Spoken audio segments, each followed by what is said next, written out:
if I look at question 6, the first thing they ask me is they give me items like this that I need to choose. Now remember, with manufacturing, they are always looking that you understand the concept of the 3 departments: the factory, the admin, the sales and distribution. They want to see that you can differentiate between those 2. And then they also want to see that you know the difference between direct and indirect material and labor. Okay, so now let's go look. Cost of raw material, direct material, used in the production process is direct material. There we go. The salary of the factory foreman, so it's part of the factory, but it's not direct, it's indirect. The cleaning material used in the factory, now cleaning material in the factory is also indirect material. So there you go. Complete the work in process account. So they want me to do the T for work in process. Now when I do that T, my format will always be the same. I'll have an opening balance, direct material cost, direct labor cost, factory overheads, finished goods, and a balance COBD. Balance CO, balance BD. Now when I go look at the information, the first thing I want to see is, do they give me an opening balance? And I see yes. They give me here work in process, the first. Now can you see your year ends 30 September? Okay, so this is my opening balance, 45. Everybody ready? Yes. Everybody fine? Yes. Okay, now this direct material cost, so now the thing is with direct material cost, this direct material cost, please make a note, this is the direct material that is issued to the factory. How does it work? It works the person in the storage room where all the raw material is kept. Ne? You don't just go in there and take for yourself and take it to the factory. There has to be a system. Ne? So you go, you talk to the person in charge of the raw material. That person will take raw material, hand it over to you, and that process is called direct material or raw material issued. Okay?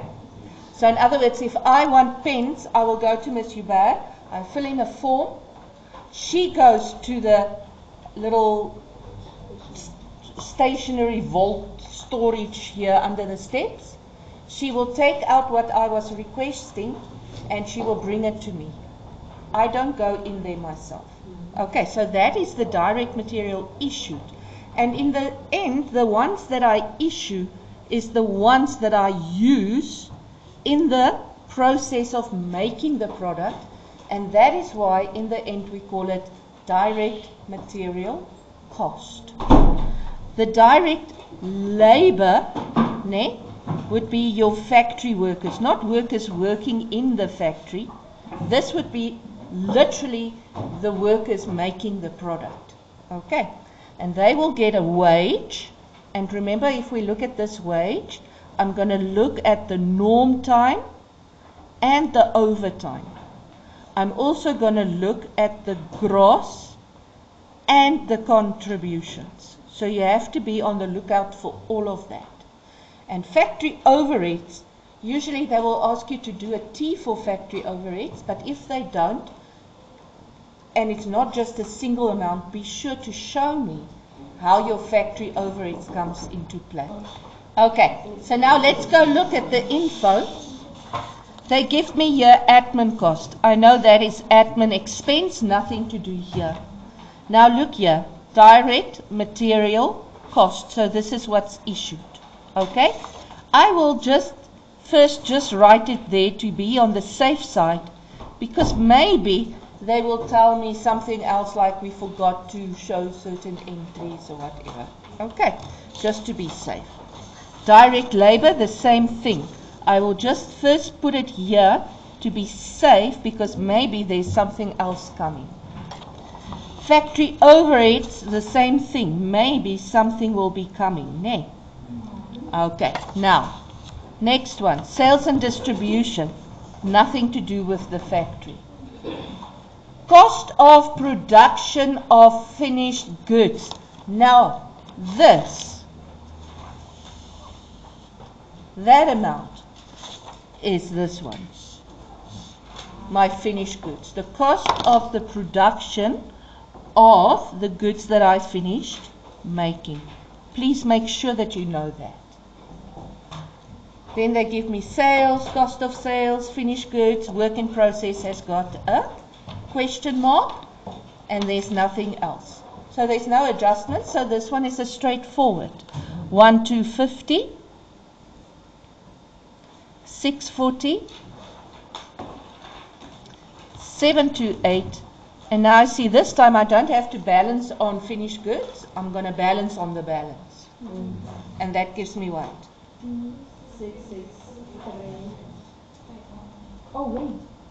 You think that it's 261. Okay, start again. Is it the answer or? Yeah, the balance.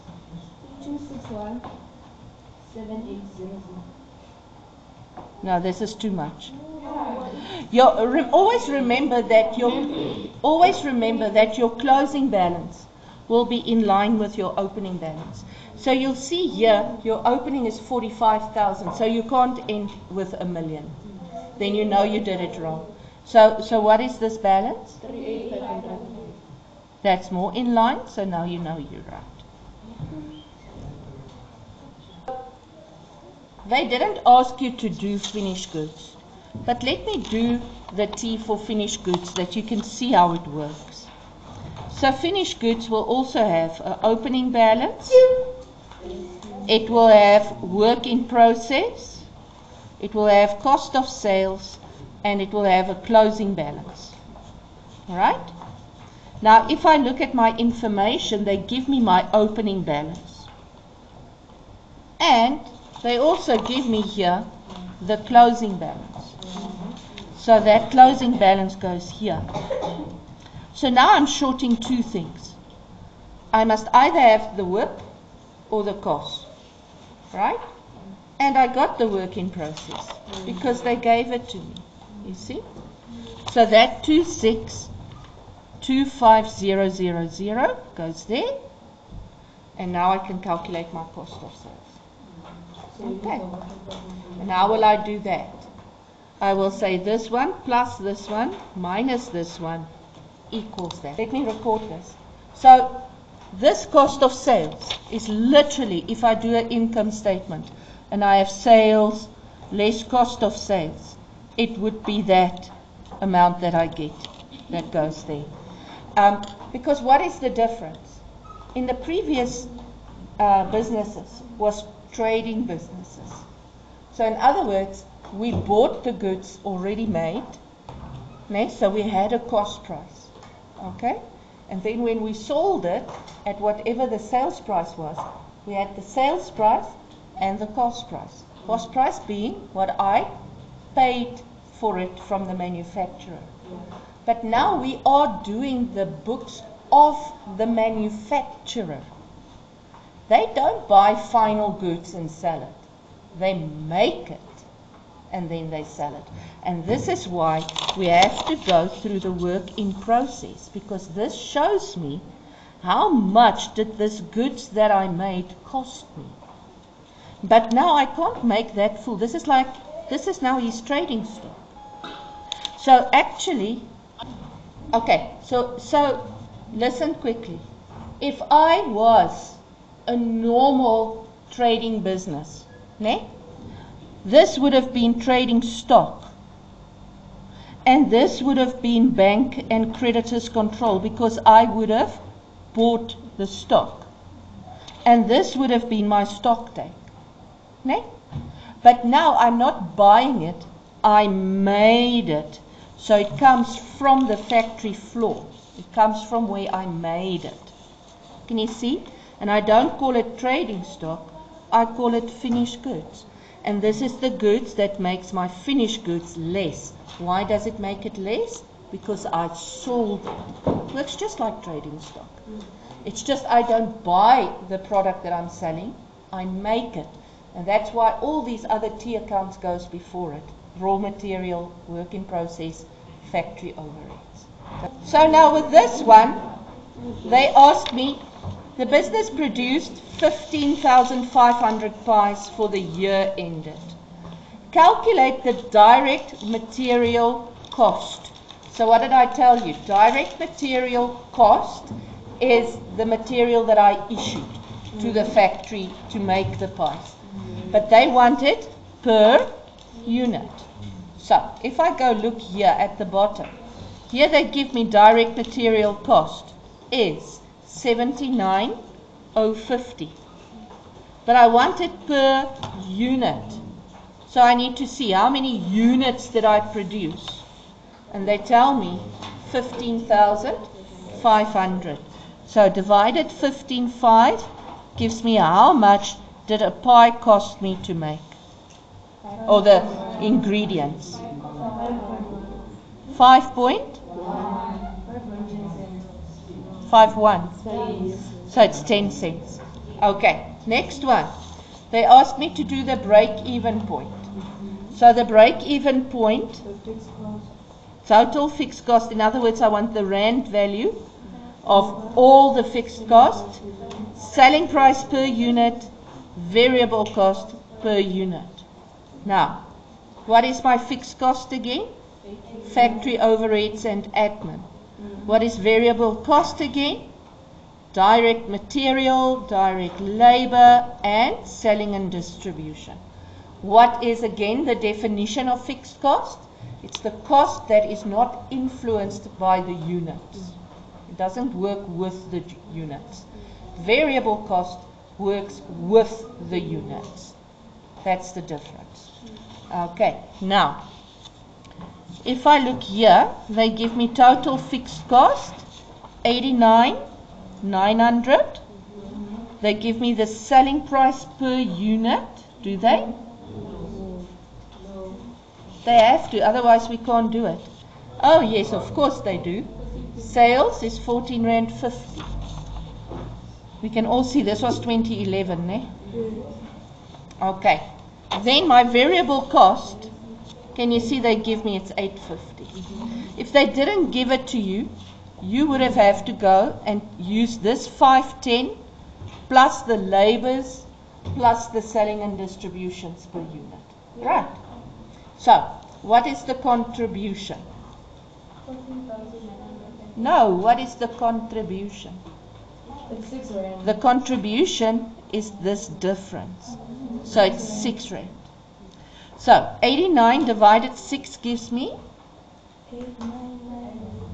8. 1,498.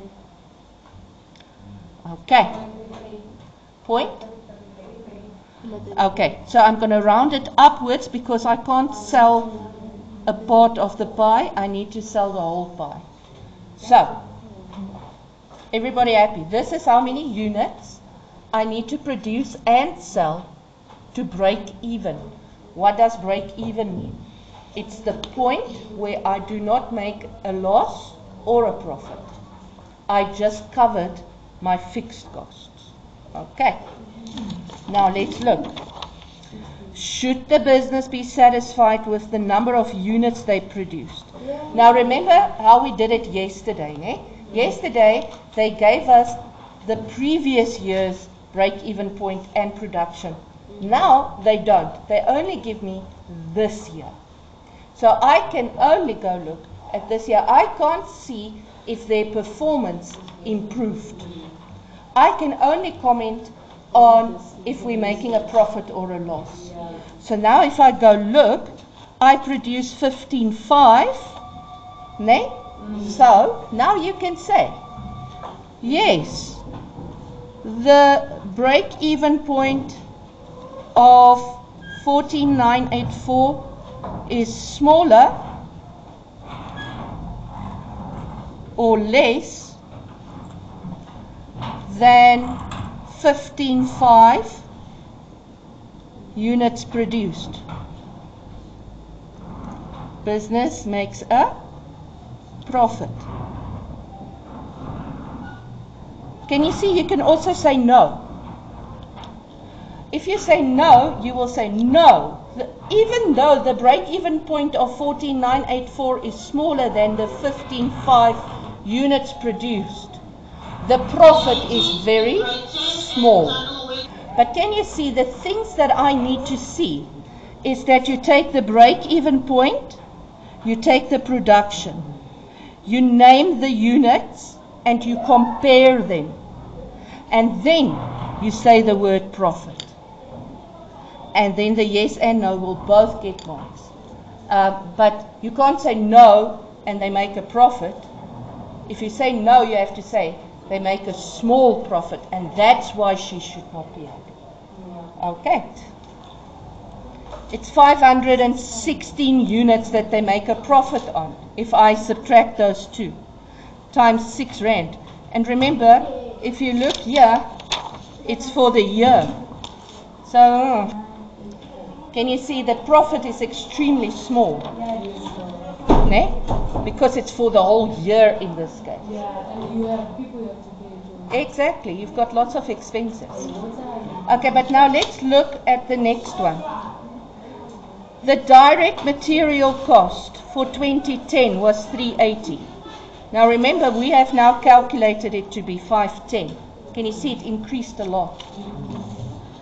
Now they say, the owner feels that in order to make more profit, she will have to cut her costs or increase her selling price. Remember what we most said. If I want to make my break-even point less so that I make a profit faster, I either make my sales price more or I cut on my variable cost, meaning the material and the labor. Now what is she saying here?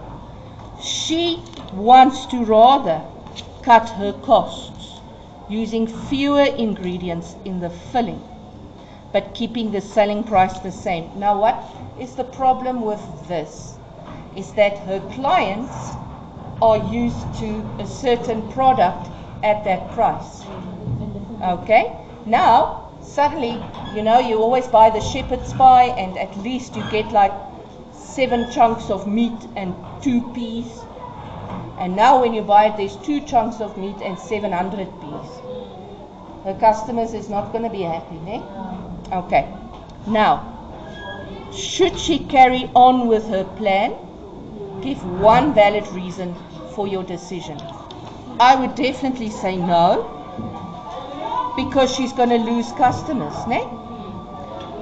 They want you to say the word, it's unethical, ne, to change the quality of the product without notifying the customers, ne? Without notifying customers. Ne? So, we'll get to that now. So if you say no, it's unethical to change the quality of your product without notifying customers, because what's going to happen? You're going to lose customers. So you said yes. No, I'm asking because If you say yes, she'll be able to. what would you say? She'll be able to make more profit because she's decreasing the amount of money she's using to make the pies. So then she'll still be able to sell. I can't use the company's name. Okay, they will mark that wrong. Because in accounting, we want to take the higher road. Ne? So you want to be ethical. So if you say yes, ne? If you say yes, you're going to have to say that you are transparent about it. So if she puts a notice out that says, in this tough economic times, the prices of this pies will stay the same, But the quality. but we're going to compromise on the quality. No? Then she's open. What's going to happen? She's going to lose customers. I think in this case, your safest bet would be to up the sales price. Keep your quality the same. We all know that there's a thing called inflation. We all know that prices go up. And I would rather pay a little bit more but get the same quality, né? Than keep the price but the quality is down.